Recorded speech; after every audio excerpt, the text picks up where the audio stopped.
തന്നെ നിങ്ങളോട് ചോദിക്കാം, എത്ര സമയമാണ് ഞാൻ പ്രാർത്ഥിക്കുന്നത്?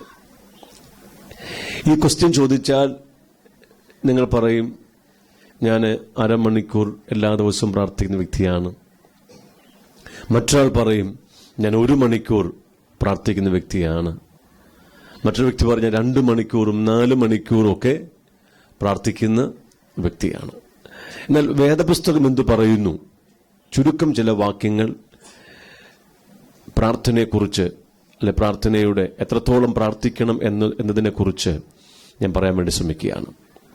എഫേസ്യ ലേഖനം 6-ാം അധ്യായം 18-ാം വാക്യം, സകല പ്രാർത്ഥനയാലും യാചനയാലും ഏതു നേരത്തും ആത്മാവിൽ പ്രാർത്ഥിച്ചും അതിനായി ജാഗരിച്ചും കൊണ്ട് സകല വിശുദ്ധന്മാർക്കും എനിക്കും വേണ്ടി പ്രാർത്ഥനയിൽ പൂർണ്ണ സ്ഥിരത കാണിപ്പീൻ. നോക്കിയാട്ടെ, സകല പ്രാർത്ഥനയാലും യാചനയാലും ഏതു നേരത്തും, പ്രേ ഓൾവേസ്, ഏതു നേരത്തും ആത്മാവിൽ പ്രാർത്ഥിച്ചും. അപ്പൊ പ്രാർത്ഥന എന്ന് പറഞ്ഞാൽ ഏതെങ്കിലും ഒരു പ്രത്യേക സമയത്ത് മാത്രം നടത്തുന്ന ഒന്നല്ല, പിന്നെയോ ഏതു നേരത്തും നാം പ്രാർത്ഥിക്കേണ്ടതാണ്. പ്രേ ഓൾവേസ്. വചനമാണ് പറഞ്ഞിരിക്കുക, ഏത് നേരത്തും നാം എന്ത് ചെയ്യണം?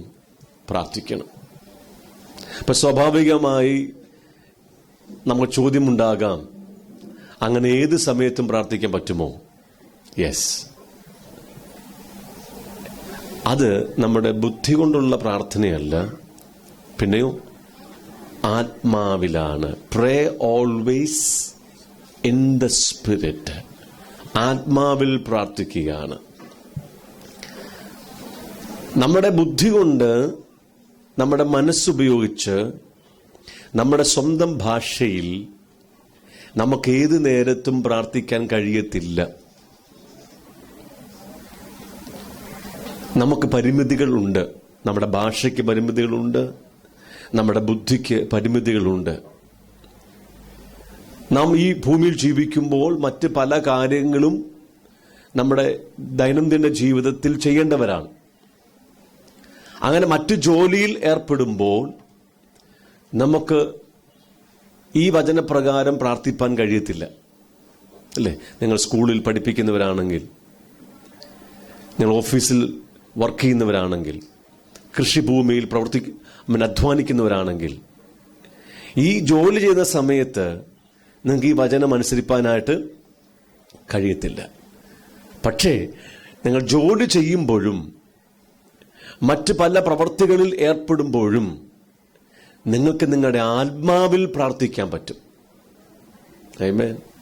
വചനം പറയുന്നു, പ്രേ ഓൾവേസ് ഇൻ ദ സ്പിരിറ്റ്. മനുഷ്യന് ഒരു ശരീരവും ഒരു മനസ്സും മാത്രമല്ല ഉള്ളത്, അവനൊരു ആത്മാവും കൂടെയുണ്ട്. യേശുവിനെ സ്വീകരിക്കുമ്പോൾ അവൻ ആത്മാവിൽ വീണ്ടും ജനന അനുഭവം ഉണ്ടാകുകയാണ്. ദൈവജീവൻ അവന്റെ ആത്മാവിലേക്ക് ഇറങ്ങി വന്ന് അവന്റെ ആത്മാവിനെ എന്ത് ചെയ്യുന്നു? വീണ്ടും ജനിപ്പിക്കുന്നു. ഇനി വീണ്ടും ജനിച്ച മനുഷ്യനിൽ മനുഷ്യന്റെ ആത്മാവും പരിശുദ്ധാത്മാവും ഒരുമിച്ച് ചേർന്ന് പ്രവർത്തിക്കുകയാണ്. അങ്ങനെ ആ ഒരുമിച്ച് ചേർന്ന് പ്രവർത്തിക്കുന്ന മനുഷ്യാത്മാവിൽ എപ്പോഴും ദൈവത്തോട് എന്തുണ്ട്? പ്രാർത്ഥനയുണ്ട്. കാരണം പരിശുദ്ധാത്മാവ് എവിടെ എത്തിക്കഴിഞ്ഞു?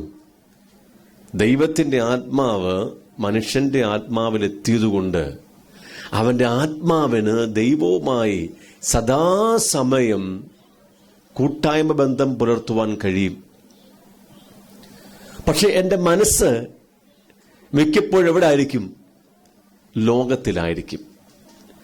മിക്കപ്പോഴും എൻ്റെ മനസ്സ് ഉപയോഗിച്ച് എനിക്ക് ലോകത്തിന്റെ കാര്യം ചെയ്യേണ്ടി വരും. ഞാനൊരു ആത്മീയനാണെങ്കിലും ആത്മാവിൽ നടക്കുന്നവനാണെങ്കിലും എൻ്റെ മനസ്സുപയോഗിച്ച് എനിക്ക് ലോകത്തിന്റെ കാര്യങ്ങൾ ചെയ്യേണ്ടി വരും. എൻ്റെ ബുദ്ധി ഉപയോഗിച്ച്, എൻ്റെ മനസ്സുപയോഗിച്ച് ലോകത്തിന്റെ കാര്യം ചെയ്യുന്ന സമയത്തു തന്നെ എൻ്റെ ആത്മാവിനാൽ എനിക്ക് ദൈവസന്നിധിയിൽ ദൈവത്തോട് എല്ലായ്പ്പോഴും ബന്ധം പുലർത്തുവാനും ആത്മാവിൽ പ്രാർത്ഥിപ്പാനും കഴിയും. അപ്പൊ ഈ രണ്ട് ചിന്തകൾ നിങ്ങൾ തിരിച്ചറിയണം.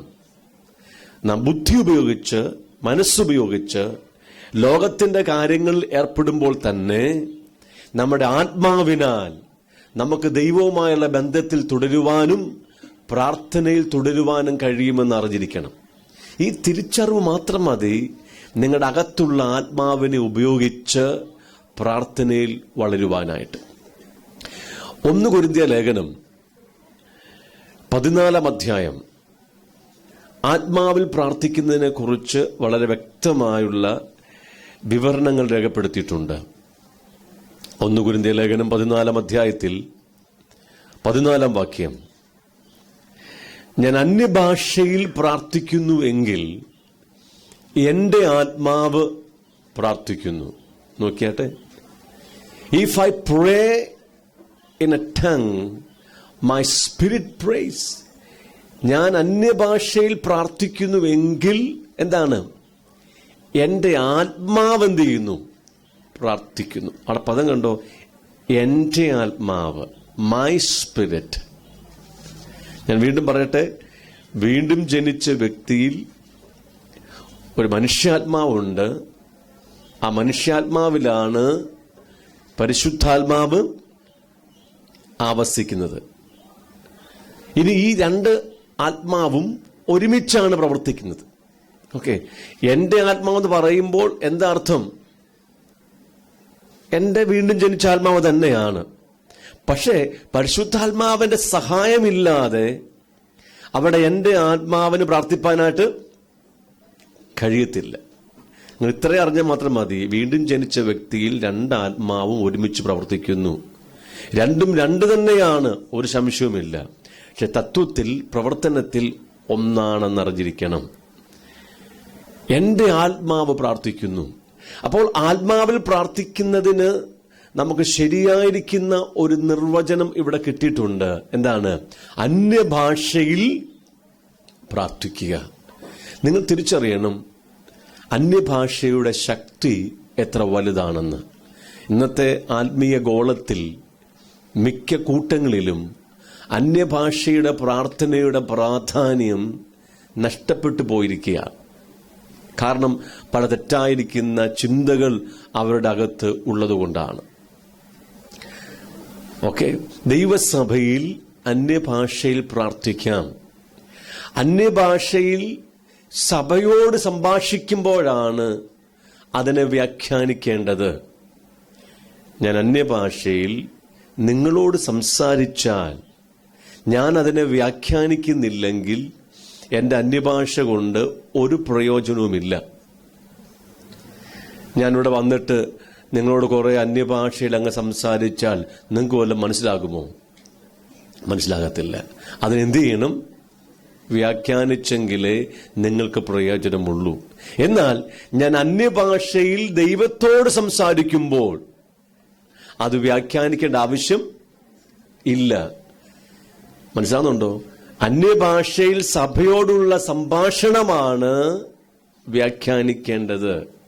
അന്യഭാഷയിൽ ദൈവത്തോട് പറയുന്നത് വ്യാഖ്യാനിക്കേണ്ട ആവശ്യമൊന്നും ഇല്ല. സഭ ഒരുമിച്ച് ഐക്യതപ്പെട്ടാൽ സഭയ്ക്ക് എന്ത് ചെയ്യാം? അന്യഭാഷയിൽ ദൈവത്തോട് ഒരുമിച്ച് സംസാരിക്കാം. എന്നാൽ ദൈവത്തിന് എന്നിലൂടെ അന്യഭാഷയിൽ നിങ്ങളോട് സംസാരിക്കണമെങ്കിൽ ഞാൻ അതിനെ എന്ത് ചെയ്യണം? വ്യാഖ്യാനിക്കണം. അതാണ് 14 അധ്യായത്തിൽ പറഞ്ഞിരിക്കുന്ന വചനത്തിന്റെ അർത്ഥങ്ങൾ. അത് മനസ്സിലാകാത്ത കൊണ്ടാണ് പല കൂട്ടങ്ങളിലും ദൈവസഭയിൽ അന്യഭാഷയിൽ സംസാരിക്കാത്തത്. ഓക്കെ, ഇനി നിങ്ങൾ ദൈവസഭയിൽ അന്യഭാഷയിൽ സംസാരിക്കുന്നില്ലെങ്കിൽ തെറ്റൊന്നുമില്ല. നിങ്ങളുടെ വ്യക്തിപരമായ ജീവിതത്തിൽ എന്ത് ചെയ്യണം? ഏതു സമയത്തും ആത്മാവിൽ അന്യഭാഷകളിൽ നിങ്ങൾ പ്രാർത്ഥിച്ച് നിങ്ങളുടെ ആത്മാവിൽ നിന്നും ദൈവത്തിന്റെ ശക്തിയെ നിങ്ങൾ റിലീസ് ചെയ്യണം. ഓക്കെ, അന്യഭാഷയുടെ പ്രാർത്ഥനയ്ക്ക് വലിയ പ്രാധാന്യമുണ്ട്. വചനം പറയുന്നു, ഞാൻ അന്യഭാഷയിൽ പ്രാർത്ഥിക്കുന്നുവെങ്കിൽ എൻ്റെ ആത്മാവ് എന്ത് ചെയ്യുന്നു? പ്രാർത്ഥിക്കുന്നു. അപ്പൊ എങ്ങനെയാണ് ഒരു വ്യക്തിക്ക് ഏത് നേരത്തും ആത്മാവിൽ പ്രാർത്ഥിപ്പാൻ കഴിയുന്നത്? അന്യഭാഷയിലാണെന്ന് വചനം വ്യക്തമാക്കുകയാണ്. അടുത്ത വാക്യം പറയുന്നു, ആകയാൽ എന്ത്? ഞാൻ ആത്മാവ് കൊണ്ട് പ്രാർത്ഥിക്കും, ബുദ്ധി കൊണ്ടും പ്രാർത്ഥിക്കും. ആത്മാവ് കൊണ്ട് പാടും, ബുദ്ധി കൊണ്ടും പാടും.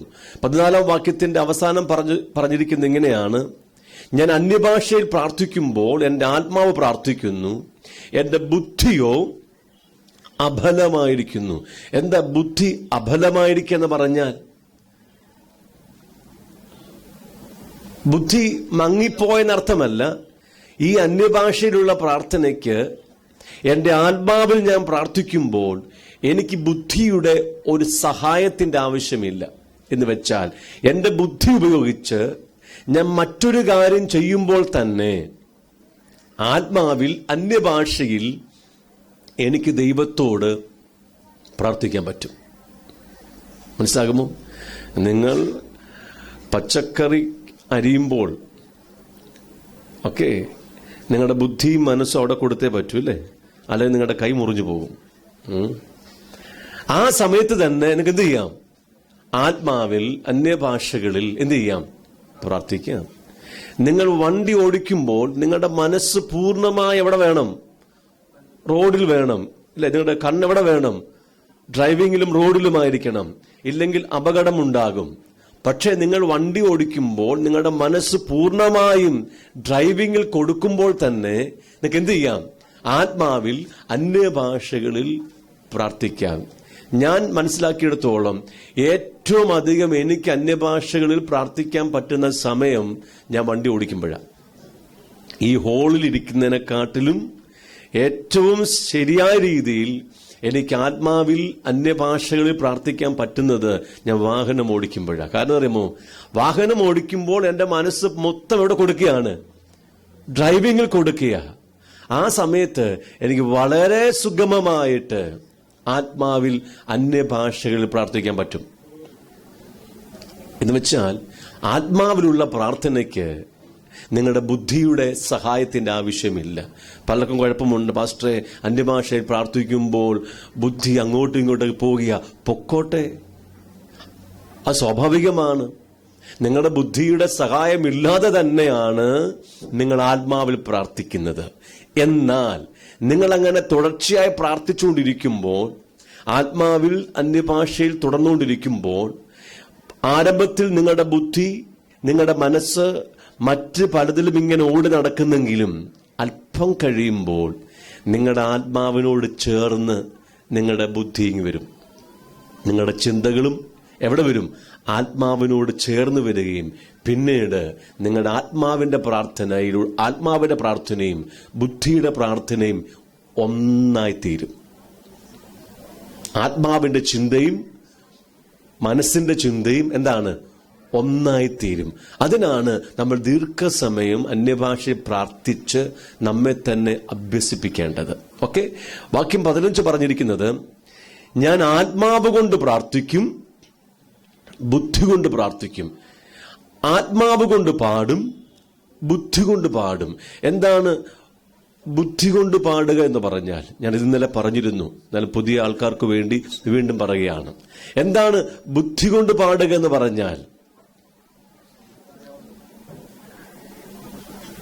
പണ്ട് ഏതോ ഒരു വ്യക്തി എഴുതിയൊരു പാട്ട്, ട്യൂൺ ചെയ്ത പാട്ട് നമ്മൾ നിന്ന് പാടുക. ആ പാട്ടിന്റെ വാക്കുകൾ എവിടെയുണ്ട്? നമ്മുടെ ബുദ്ധിയിലുണ്ട്. അതിന്റെ ട്യൂൺ നമ്മുടെ ബുദ്ധിയിലും ഹൃദയത്തിലുമുണ്ട്. ആ പാട്ട് ആത്മാവിന്റെ നിയോഗത്തിൽ, ആത്മനിറവിൽ നമുക്ക് പാടാം. പക്ഷെ ആ പാട്ട് എവിടെയുണ്ട്? എൻ്റെ ബുദ്ധിയിലുണ്ട്. എനിക്കറിയാം അതിന്റെ ട്യൂണുകളൊക്കെ. അതാണ് ബുദ്ധി കൊണ്ട് പാടുക എന്നതിനർത്ഥം. എന്താ ആത്മാവ് കൊണ്ട് പാടുക? നേരത്തെ ഇല്ലാത്ത ഒരു പാട്ടാണ്. ഇന്ന് വരെ ആരും എഴുതിയിട്ടില്ല, അതിന് ട്യൂൺ ആരും കൊടുത്തിട്ടില്ല. പക്ഷെ നമ്മൾ ആത്മാവിൽ ദൈവത്തോട് പ്രാർത്ഥിച്ചു തുടങ്ങിയപ്പോൾ നമ്മുടെ ആത്മാവിൽ നിന്നും ട്യൂണുകൾ വരാൻ തുടങ്ങി. അന്യഭാഷയിൽ ദൈവത്തോട് സംസാരിക്കുകയാണ്, അത് ട്യൂണുകളായി മാറ്റപ്പെടുകയാണ്. ക്രമേണ അതിനെന്തുണ്ടാകുന്നു? പദങ്ങളുണ്ടാകുന്നു.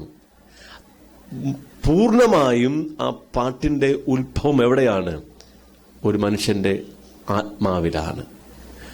വാക്കുകളും ട്യൂണുമെല്ലാം പുറത്തു വന്ന് ഒരു പുതിയ പാട്ടുണ്ടാകുകയാണ്. അതാണ് ആത്മാവിൽ പാടുക. ബുദ്ധി കൊണ്ടും പാടാം, ആത്മാവ് കൊണ്ടും പാടാം. അവിടെ പറയുന്നു, ഞാൻ ബുദ്ധി കൊണ്ട് പ്രാർത്ഥിക്കും, ആത്മാവ് കൊണ്ടും പ്രാർത്ഥിക്കും. എന്താണ് ബുദ്ധി കൊണ്ടുള്ള പ്രാർത്ഥന? എന്തു പ്രാർത്ഥിക്കണമെന്ന് എൻ്റെ ബുദ്ധിയിൽ എനിക്കറിയാം. നിങ്ങൾ ഒരാൾ എന്നോട് പറഞ്ഞു, പാസ്റ്ററെ എനിക്കൊരു വീട് വെക്കണം, എനിക്കൊരു വണ്ടി വാങ്ങിക്കണം, അല്ല എനിക്ക് എൻ്റെ മക്കളെ പഠിപ്പിക്കണം, അങ്ങനെ കുറേ ആവശ്യങ്ങൾ എന്നോട് പറഞ്ഞു. ഞാൻ പ്രാർത്ഥിക്കാനിരുന്നപ്പോൾ നിങ്ങൾ പറഞ്ഞ ഈ ആവശ്യങ്ങളെല്ലാം എൻ്റെ ഓർമ്മയിൽ വീണ്ടും വന്നു. നിങ്ങൾ പറഞ്ഞ ഓരോ വിഷയത്തിനും വേണ്ടി എൻ്റെ ആത്മാവിൻ്റെ സഹായത്താൽ ഞാൻ എന്ത് ചെയ്തു? പ്രാർത്ഥിച്ചു. പക്ഷെ അതിൻ്റെ ഉറവിടം എവിടെയാ? എൻ്റെ ബുദ്ധിയില. എന്ത് പ്രാർത്ഥിക്കണമെന്ന് എനിക്കറിയാം. നിങ്ങൾ എന്നോട് പറഞ്ഞിട്ടുണ്ട്, നിങ്ങളുടെ ആവശ്യം എനിക്കറിയാം. എന്നാൽ ഞാൻ പ്രാർത്ഥിച്ചുകൊണ്ടിരുന്നപ്പോൾ മറ്റൊരു വ്യക്തിയെക്കുറിച്ച് പ്രാർത്ഥിപ്പാൻ, മറ്റൊരു വ്യക്തിക്ക് വേണ്ടി പ്രാർത്ഥിപ്പാൻ ദൈവാത്മാവ് എൻ്റെ ഹൃദയത്തിൽ പ്രേരണ നൽകി. പക്ഷേ ആ വ്യക്തിക്ക് വേണ്ടി എന്ത് പ്രാർത്ഥിക്കണമെന്ന് എനിക്കറിയത്തില്ല. ആ വ്യക്തി എന്നോട് പ്രത്യേകമായ ഒരു പ്രാർത്ഥന വിഷയവും പറഞ്ഞിട്ടില്ല. എന്നാൽ പരിശുദ്ധാത്മാവ് എൻ്റെ അകത്ത് ഒരു നീക്കം നടത്തി എൻ്റെ ആത്മാവിൽ ആ വ്യക്തിയെക്കുറിച്ചൊരു ഭാരം തന്നു. ആ സമയത്ത് എൻ്റെ ബുദ്ധിയിൽ അദ്ദേഹത്തിന് വേണ്ടി പ്രാർത്ഥിപ്പാൻ ഒന്നും തന്നെ ഇല്ല. അവിടെ ഞാൻ പൂർണ്ണമായിട്ടും എൻ്റെ ആത്മാവിൽ അന്യഭാഷകളിൽ ആശ്രയിച്ച് ആ വ്യക്തിക്ക് വേണ്ടി പ്രാർത്ഥിക്കണം. അങ്ങനെ അനേകമായ വിഷയങ്ങളിൽ എന്തു പ്രാർത്ഥിക്കണം, എപ്പോൾ പ്രാർത്ഥിക്കണം, എങ്ങനെ പ്രാർത്ഥിക്കണം എന്ന് നമുക്കറിയത്തില്ല. അവിടെയാണ് ആത്മാവിൽ മാത്രം ആശ്രയിച്ച് ആത്മാവിൽ നിന്നും നാം പ്രാർത്ഥിക്കേണ്ടത്. ആമേൻ. അപ്പൊ ബുദ്ധി കൊണ്ടും നമുക്ക് പ്രാർത്ഥിക്കാം, ആത്മാവ് കൊണ്ടും പ്രാർത്ഥിക്കാം. ഇവിടെ വചനം വ്യക്തമാക്കുന്നു, ഞാൻ അന്യഭാഷയിൽ പ്രാർത്ഥിക്കുന്നുവെങ്കിൽ എൻ്റെ ആത്മാവ് പ്രാർത്ഥിക്കുന്നു. അപ്പോൾ ഏത് നേരത്തും നമ്മൾ പ്രാർത്ഥിക്കാൻ പറ്റുമോ? പറ്റും. നാം മറ്റ് ജോലികളിൽ ഏർപ്പെടുമ്പോഴും നമ്മൾ ആത്മാവിൽ അന്യഭാഷകളിൽ ദൈവത്തോട് പ്രാർത്ഥിക്കാൻ പറ്റും. എല്ലാ സമയത്തും വാ തുറന്ന് അന്യഭാഷ പറയണമെന്നില്ല. നിങ്ങളുടെ ആത്മാവിൽ തന്നെ എന്ത് ചെയ്യാം? അങ്ങനെ പ്രാർത്ഥിപ്പാൻ നിങ്ങൾക്ക് അവസരമുണ്ടാകും. ഇനി മറ്റു വാക്യം കാണിക്കാം. 1 Thessalonians 5:17. തെസ്സലോനിക്ക ലേഖനം, 1 ലേഖനം 5 അധ്യായം 17 വാക്യം. ഇടവിടാതെ പ്രാർത്ഥിപ്പിൻ. പ്രേ വിതൗട്ട് സീസിങ്. ഇടവിടാതെ പ്രാർത്ഥിക്കണം. നോക്കിയാട്ടെ, പ്രാർത്ഥന എന്ന് പറഞ്ഞാൽ ഇടവിടാതെ പ്രാർത്ഥിക്കേണ്ടതാണ്. മറ്റു ജോലികളിലൊക്കെ ഏർപ്പെടുമ്പോൾ നമുക്ക് ഈ വചനം അനുസരിക്കാൻ പറ്റുമോ? ബുദ്ധി കൊണ്ടുള്ള പ്രാർത്ഥനയാണെങ്കിൽ നമുക്ക് ഇടവിടാതെ പ്രാർത്ഥിക്കാൻ പറ്റുമോ? പറ്റത്തില്ല. എങ്ങനെ പ്രാർത്ഥിക്കണം? ആത്മാവിൽ പ്രാർത്ഥിക്കണം. അപ്പൊ ദൈവത്തിന്റെ കൽപ്പനയാണ് ഏതു നേരത്തും പ്രാർത്ഥിക്കണം. പിന്നെന്താണ്? ഇടവിടാതെ പ്രാർത്ഥിക്കണം. 5 മിനിറ്റും 10 മിനിറ്റും അല്ല പ്രാർത്ഥന, ഏതു നേരത്തുമാണ്. ഇടവിടാതെ എന്ത് ചെയ്യണം? പ്രാർത്ഥിക്കേണ്ടതാണ്. മറ്റു വാക്യം കണ്ടാട്ടെ. കൊലോസ്യ ലേഖനം 4 അധ്യായത്തിന്റെ 2 വാക്യം. പ്രാർത്ഥനയിൽ ഉറ്റിരിപ്പീൻ. എന്താണ്? പ്രാർത്ഥനയിൽ ഉറ്റിരിക്കുക. സ്തോത്രത്തോടെ അതിൽ ജാഗരിപ്പീൻ. കണ്ടോ, ആ പദങ്ങളൊക്കെ പറഞ്ഞിരിക്കുന്നത് നിരന്തരമായി നമ്മുടെ പൂർണ്ണ മനസ്സും ആത്മാവും പ്രാർത്ഥനയ്ക്ക് വേണ്ടി കൊടുക്കണം. ദൈവസഭയ്ക്കുള്ള കൽപ്പനയാണ് പ്രാർത്ഥനയിൽ എന്ത് ചെയ്യണം? ഉറ്റിരിക്കണം. അടുത്ത വാക്യം കാണുക. റോമാലേഖനം 12 അധ്യായത്തിന്റെ 12-ാം വാക്യം, പ്രാർത്ഥനയിൽ ഉറ്റിരിപ്പീൻ. നോക്കിയേ, എല്ലാ ലേഖനങ്ങളിലും പ്രാർത്ഥനയെക്കുറിച്ചുള്ള വ്യക്തമായിരിക്കുന്ന പഠിപ്പിക്കലുണ്ട്. ദൈവജനം പ്രാർത്ഥനയിൽ എന്ത് ചെയ്യണം? ഉറ്റിരിക്കണമെന്നുള്ളതാണ്. എൻ്റെ ചോദ്യം, നാം ലോകത്തിൽ ജീവിക്കുമ്പോൾ ഈ വചനങ്ങൾ അനുസരിക്കാൻ പറ്റുമോ? പറ്റും. എങ്ങനെയാണ്? ആത്മാവിൽ പ്രാർത്ഥിക്കുന്നുവെങ്കിൽ. നിങ്ങൾ ഏത് നേരത്തും ആത്മാവിൽ പ്രാർത്ഥിപ്പാൻ നിങ്ങളുടെ ആത്മാവിനെ നിങ്ങൾ പരിശീലിപ്പിച്ചിരിക്കണം. ഇത് പരിശീലനം കൊണ്ടുവരുന്നതാണ്. ആമേൻ. ഞാൻ പറഞ്ഞല്ലോ, ഇതൊരു ട്രെയിനിങ് പ്രോഗ്രാമാണ്. ഇവിടെ നമ്മൾ സമയമെടുത്ത് ആത്മാവിൽ അന്യഭാഷകളിൽ പ്രാർത്ഥിക്കുന്നത് നിങ്ങൾക്കൊരു പരിശീലനം തരാൻ വേണ്ടിയാണ്. ശരിയായ രീതിയിൽ എങ്ങനെ ആത്മാവിൽ പ്രാർത്ഥിക്കണം. നിങ്ങളുടെ മനസ്സ് മടുത്തു പോയാലും, മനസ്സ് ക്ഷീണിച്ചാലും, ഹൃദയം ബലഹീനപ്പെട്ടാലും, നിങ്ങൾ ആത്മാവിൽ പ്രാർത്ഥിച്ച് പ്രാർത്ഥിച്ച് പ്രാർത്ഥിച്ച് നിങ്ങളുടെ ഹൃദയത്തിന്റെ ബലഹീനതയും മനസ്സിന്റെ ആശയക്കുഴപ്പത്തെയൊക്കെ എന്ത് ചെയ്യണം? അതിജീവിക്കണം. ആമേൻ. ഹൃദയം മടുത്തെന്നും കരുതി, ചിന്തകൾ പതറുന്നു എന്ന് കരുതി പ്രാർത്ഥന നിർത്തേണ്ട ആവശ്യമില്ല. നമ്മുടെ ഹൃദയത്തിൽ എപ്പോഴും മടുപ്പ. ഹൃദയത്തിന് എന്തെങ്കിലും ഉത്സാഹമുണ്ടോ പ്രാർത്ഥിക്കാൻ? മനസ്സിലായില്ല? ലോകത്തിന്റെ ഒരു കാര്യത്തിനു വേണ്ടി നിങ്ങളുടെ ഹൃദയം ഭയങ്കര ഉത്സാഹത്തിലല്ലേ? യെസ്. നമ്മുടെ ചിന്തകൾ എപ്പോഴും ഇങ്ങനെ പതറി നടക്കുകയല്ലേ? നമ്മുടെ എല്ലാവരുടെയും കംപ്ലൈന്റ് എന്തുവാ? ഏകാഗ്രത കിട്ടുന്നില്ല പാസ്റ്ററെ, പ്രാർത്ഥിക്കാൻ പറ്റുന്നില്ല, ഹൃദയം അങ്ങ് മടുത്തു പോവുകയാ. അത് സ്വാഭാവികമാണ്. അതിനെ ജയിക്കാൻ വേണ്ടിയാണ് ദൈവം നമുക്ക് ആത്മാവിന്റെ പ്രാർത്ഥന നൽകിയിരിക്കുന്നത്. അതങ്ങ് ഉപയോഗിച്ച പോരായോ? മനസ്സിലായില്ല? ഹൃദയത്തിൽ എപ്പോഴും മടുപ്പ, ചിന്തകൾ എപ്പോഴും എന്താണ്? ഇങ്ങനെ പതറി നടക്കുക.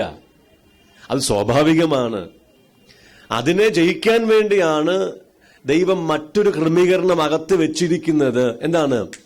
ആത്മാവിൽ പ്രാർത്ഥിക്കുക. ചിന്ത പതറി നടക്കട്ടെ, എനിക്കെന്നാ കുഴപ്പം? അല്ലെങ്കിൽ എനിക്ക് പുള്ളിയോട് വലിയ ബന്ധമൊന്നുമില്ല, വലിയ കുഴപ്പക്കാരനാ. ഹൃദയത്തിൽ എപ്പോഴും മടുപ്പാ, തണുപ്പൊക്കെയാ, അങ്ങനെ ഇരിക്കട്ടെന്ന്. പക്ഷേ നിങ്ങൾ ആത്മാവിൽ പ്രാർത്ഥിച്ച് ബലപ്പെട്ട് കഴിയുമ്പോൾ നിങ്ങളുടെ ചിന്തകൾ ആത്മാവുമായിട്ട് ഐക്യമത്യപ്പെടാൻ തുടങ്ങും.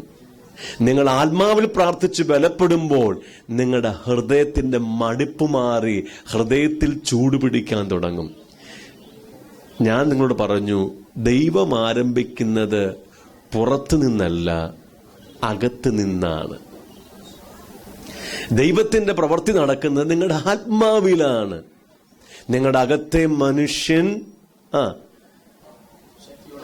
അവന്റെ ആത്മാവിനാൽ അവന്റെ തേജസ്സിന്റെ ധനത്തിനൊത്തവണ്ണം ശക്തിയോടെ എന്ത് ചെയ്യണം? ബലപ്പെടണം. ദൈവം ബലപ്പെടുത്തുന്നത് നിങ്ങളുടെ ഹൃദയത്തെയോ നിങ്ങളുടെ ശരീരത്തെയോ അല്ല. പിന്നെ എവിടെയാണ്? നിങ്ങളുടെ ആത്മാവിനെയാ. അവന്റെ തേജസ്സിന്റെ ധനത്തിനൊത്തവണ്ണം നിങ്ങളുടെ ആത്മാ ബലപ്പെടുമ്പോൾ ആ ആത്മബലം, ആ ആത്മജീവൻ നിങ്ങളുടെ ഹൃദയത്തിലേക്ക് ഇറങ്ങി വരും. ഹൃദയത്തിൽ ബലമുണ്ടാകാൻ തുടങ്ങും. ഹൃദയം ചൂടുപിടിക്കാൻ തുടങ്ങും.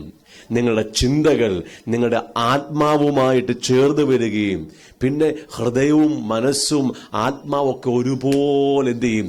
അങ്ങ് പ്രാർത്ഥിക്കാൻ തുടങ്ങും.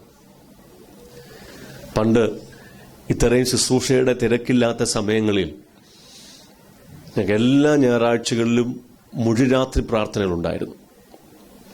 ചെറിയ കൂട്ടമായിട്ട് പ്രാർത്ഥിക്കാനിരിക്കും. മീറ്റിംഗ് അല്ല, പ്രാർത്ഥനയാ. പ്രസംഗമൊന്നുമില്ല, പാട്ടുമൊന്നുമില്ല, പ്രാർത്ഥന മാത്രം. പ്രാർത്ഥനയാണെങ്കിൽ പ്രാർത്ഥന മാത്രം, പഠിപ്പിക്കലാണെങ്കിൽ പഠിപ്പിക്കൽ മാത്രം. ഓക്കെ, പ്രാർത്ഥന പ്രസംഗമൊന്നുമില്ല, പ്രാർത്ഥനയാണ്. അന്യഭാഷയിൽ പ്രാർത്ഥിച്ച് പ്രാർത്ഥിച്ച് പ്രാർത്ഥിച്ച് പ്രാർത്ഥിച്ച് വൈകിട്ട് ഒരു രാത്രി 8 മണിക്ക് തുടങ്ങിയാൽ പിറ്റേന്ന് 6 മണിക്ക് വരെ നോൺ സ്റ്റോപ്പ് പ്രാർത്ഥനയാണ്. ഒരു അല്പസമയം കഴിയുമ്പോൾ ആത്മാവങ്ങ് ശക്തിപ്പെടും. പ്രാർത്ഥനയുടെ തുടക്കത്തിൽ ചിന്തകളിങ്ങനെ കാട് കയറി നടക്കുകയാണ്. ഹൃദയത്തിൽ ഭയങ്കര മടുപ്പ, ശരീരമാണെങ്കിൽ ഇപ്പോൾ ബെഡ് കിട്ടിയാൽ ഉറങ്ങാൻ റെഡിയാണ്.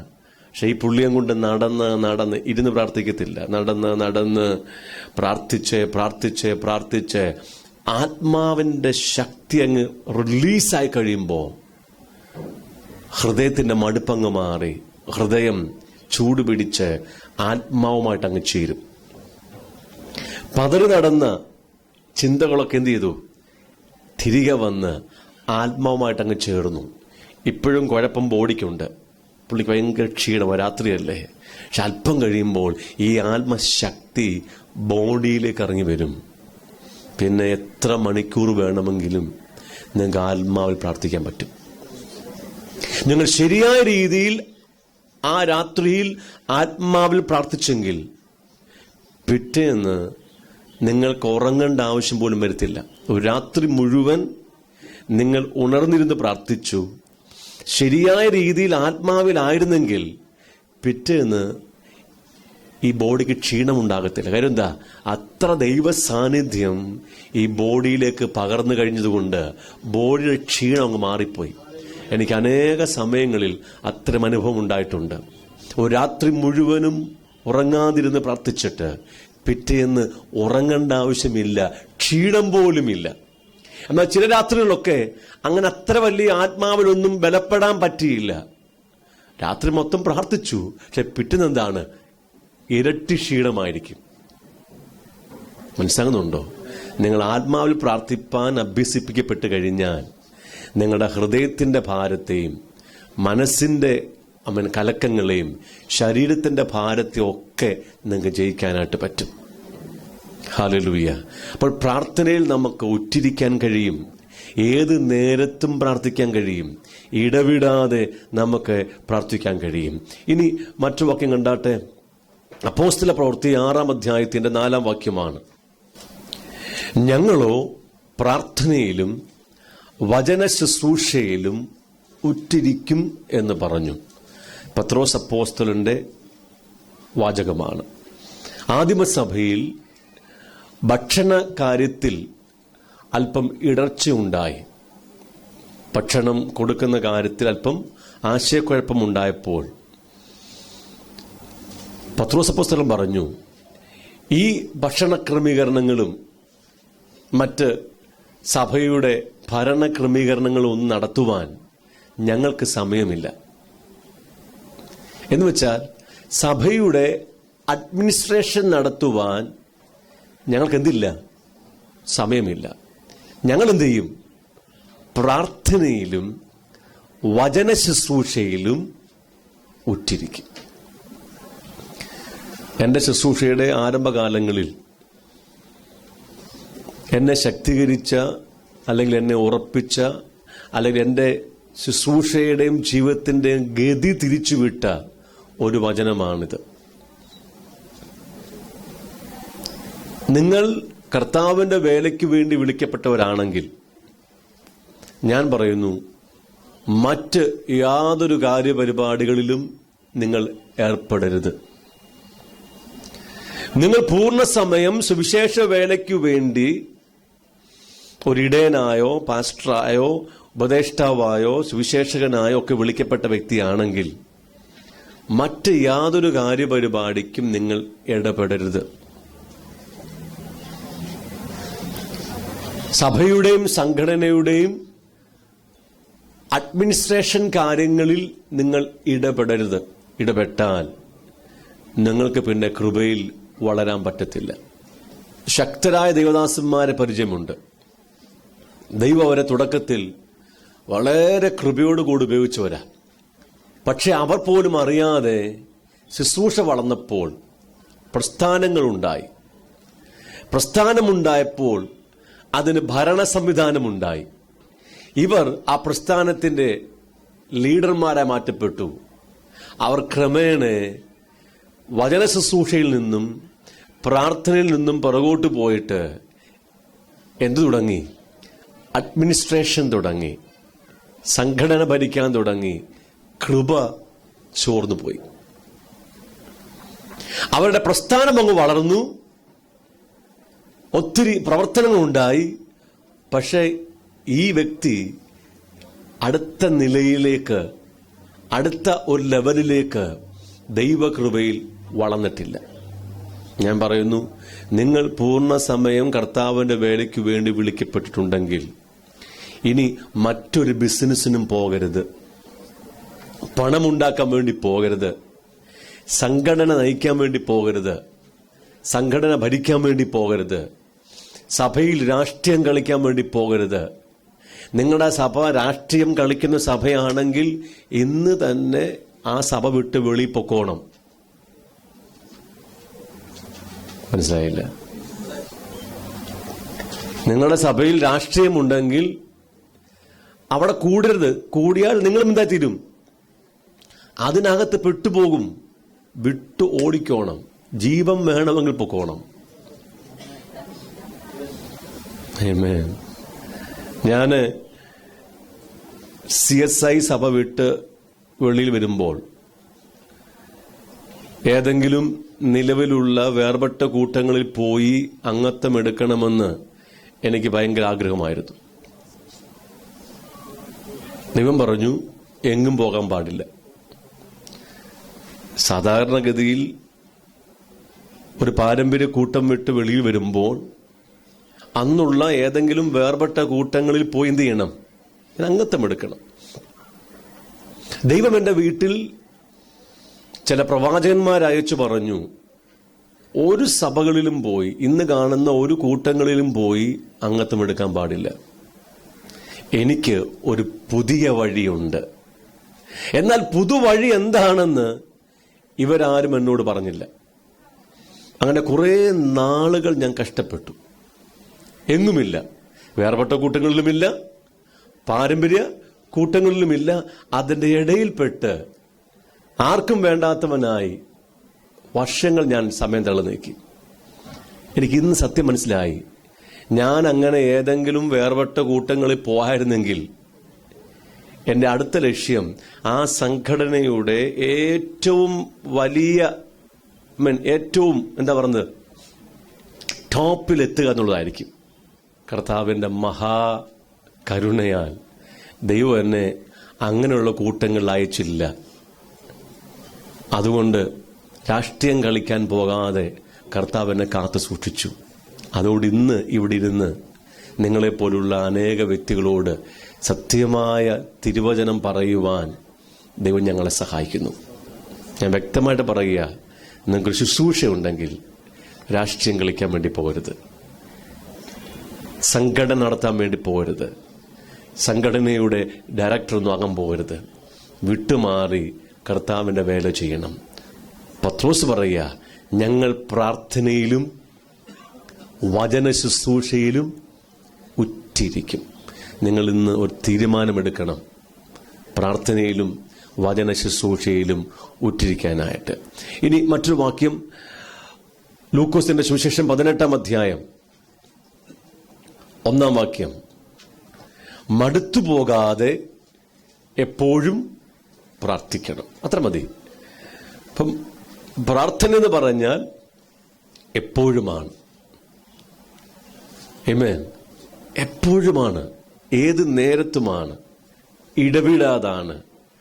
പ്രാർത്ഥനയിൽ നാം എന്ത് ചെയ്യണം? ഉറ്റിരിക്കണം. അതിൽ തന്നെ എന്ത് ചെയ്യണം? ജാഗരിക്കേണ്ട ആവശ്യമുണ്ട്.